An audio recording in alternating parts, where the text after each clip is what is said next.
Hi, I'm Allie. Join me as I show you how to create these fun coastal bracelets. Nice and simple designs with some beads in the middle and working with suede and sewing the suede to give you lots of ideas for a new whole jewelry line. Remember, if you need any materials, go ahead and look below the video in the description to get the exact links you need for the supplies of this bracelet. So to get this design started, the first thing we're going to do is some sewing. So if you've ever done bead embroidery or you've ever sewed on a button, you will be fine with this. I'm using this microfibre faux suede material. And what we're going to be doing is using some dragon thread and a sharp needle to attach the cord to our open square form. We're going to be putting it on the diamond. You can certainly do it on the square if you want to, but the first thing we're doing is sewing it. In addition to sewing onto the form, I'm also sewing onto jump rings that will then attach, or closed rings rather, that will then attach to a lobster clasp. I have about 3-inch or 4-inch piece of the material here, and I'm sewing it back down. So I have about 3 inches on each side for my wrist size with about that inch in the middle of the form. It's going to get it at about a 7-inch wrist.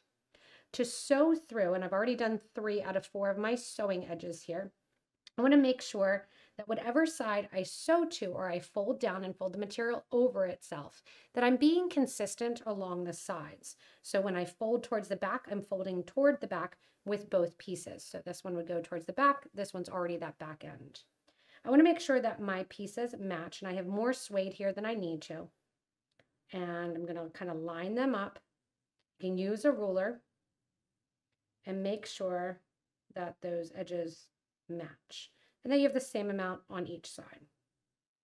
Once you make sure that matches, I'm not going to cut this down right yet. If you want to, you can grab a little bead stopper or even a little clothespin and pin that together. But the first thing we're going to do is, after folding that over and making sure that we're folding to the same side, we're going to grab our thread. Now I'm using literally just some thread scrap, and I'm going to take my thread burner, and at the very end, I'm going to make this rather balled up at the end. So I'm burning that down to see that nice little ball section. That's what's going to keep the thread from going through this suede cord. Taking the cord then, I'm going to start with the back. So the thread is folded over. I'm going to get as close as I can to the form because I want it to stay in the corner and I want it to not move. I'm going to the exterior of that form and I'm sewing below the form and pushing my needle through. Once your needle comes out the other side, if you want to, you can grab a plier and pull through. And then go down to the other side and kind of wiggle down. So I'm going to the front, to the back, then back to the front. You can see this needle. You can use even a sewing needle if you want to for this. Kind of pokes through a little bit, and then I grab with my pliers, pull through. After I'm through a total of 4 times basically, twice to the front, I'm going to take my thread burner and burn down that thread edge nice and tight. After doing so, and having those 2 burned edges down, which you really don't see, I'm trimming the suede here short, so it's not becoming bubbled up or kind of part of the design. After doing so and getting this closed off and attached to the piece, we're going to go in then and create a nice seed bead design in the middle. You can use this technique for a ton of open forms, and hopefully this gives you ideas for using some of this suede cord in the design. So I'm going to take my thread and needle through twice, we're going to burn down and then cut that off. Once you have the sides on, you can see it's a really pretty bracelet just as is without anything in the middle, but you can see I've already started adding my beads. So in the middle here, we're going to add some beads. I have a 6mm and 2 colors of 11/0s. And the first thing that I've done is tied my thread onto that loop. So I did a knot here and just tied it right on to that form. From here, I'm going to start in the center, adding in 4 11/0 seed beads, followed by 1 6mm bead, followed by 4 more 11/0s. I'm going over the top of the form, taking my needle and thread, then going around the form, tucking in through the back and bringing the needle out through the center of the form.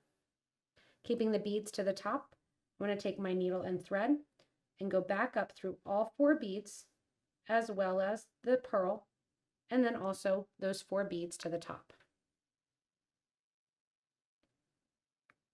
From here, you're going to pull your thread and needle so that way the loop of thread goes around the base of the design. I'm just going to pull it to the left side there. I'm going to go back through this same line of beads one more time, going around the form over the top, tucking underneath and bringing my needle out basically from the bottom, go back through that line of seed beads, and this time I'm going to exit after my purple beads. So I'm going to exit before the last bead. I'm going to push that over to the left-hand side. I'm going to add one more bead in my lighter color. And then I'm going to kind of create this Y effect, going then to the right side. So see how it sits kind of in a Y and then sits to the center.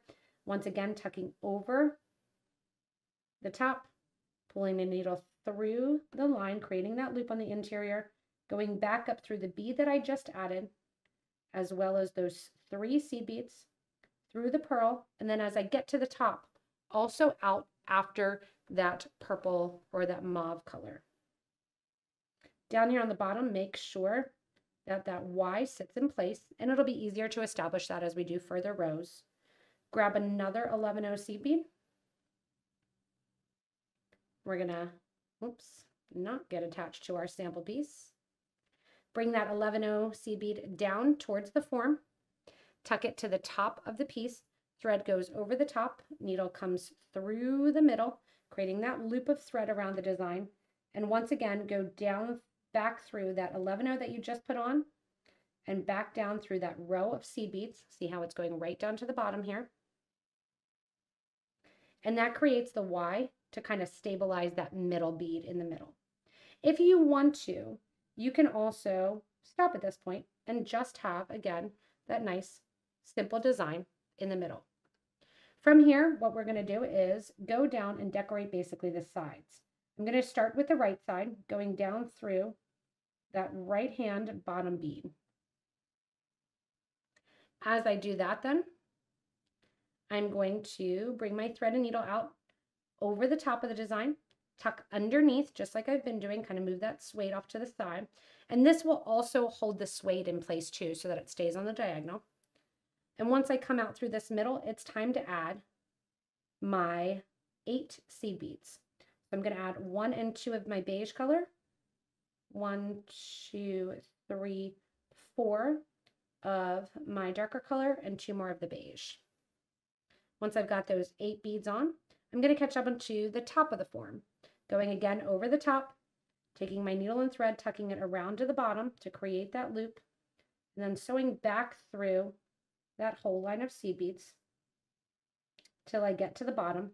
When I get to the bottom here, you want to make sure that your beads in your form, your needle kind of stay to the top. Pull that nice and tight so you get rid of any extra thread that may be showing. And now we're going to repeat. So we're going once again around the form, tucking underneath so the thread always starts to the top. The thread gets tucked to the bottom. And then you take your needle and thread and go back up through that seed bead form. To add your next row of beads, which is just going to be 4 of them, we're going to take our needle and thread through the form, back through the center like we've been doing. And this is how I do my leather wraps as well. We're going to add 1 beige, 2 purples or mauves, and 1 beige. Once those 4 beads are laying there in place, go over the form, back up through all of those seed beads. Easier said than done when you're being recorded. Needle goes to the top of the form here and gets locked in place as well. Once you're done here, once again, go back to the bottom here, running your needle and thread down through the beads. That finishes up our right side. And now we're going to take our needle and thread back through this line of beads, and we're going to do the right or the left side as well. So my thread and needle are currently here. I'm going to tuck underneath the form, and I'm going to go back up through this line right here of beads. Wrap around, going back down that line of beads.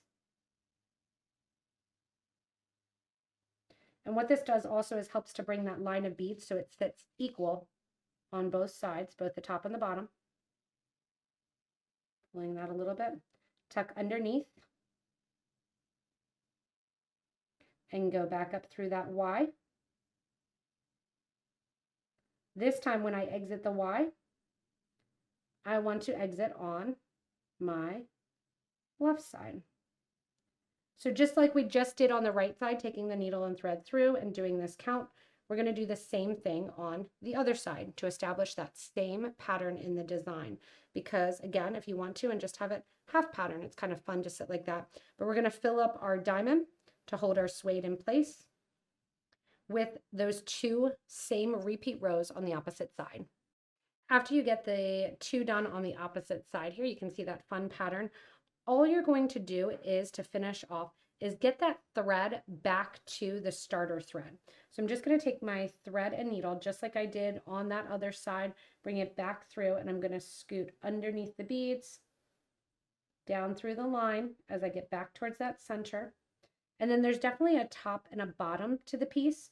So I'm going to take my thread to the bottom of the piece here, going underneath the design, back to the back side of the stitch here, grab those 2 thread ends and simply tie the knot toward the back of the piece.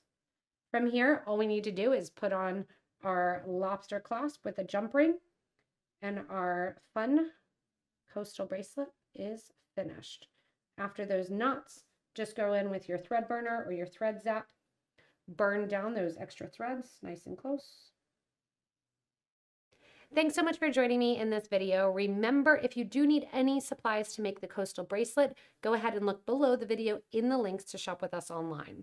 If you have any modifications that you have made or want to see more of this video, don't forget to comment below the video to help other Potomac beaders out and give ideas. Remember to subscribe so you don't miss anything from us here at Potomac Beads. Thanks so much and stay tuned for more inspirational designs.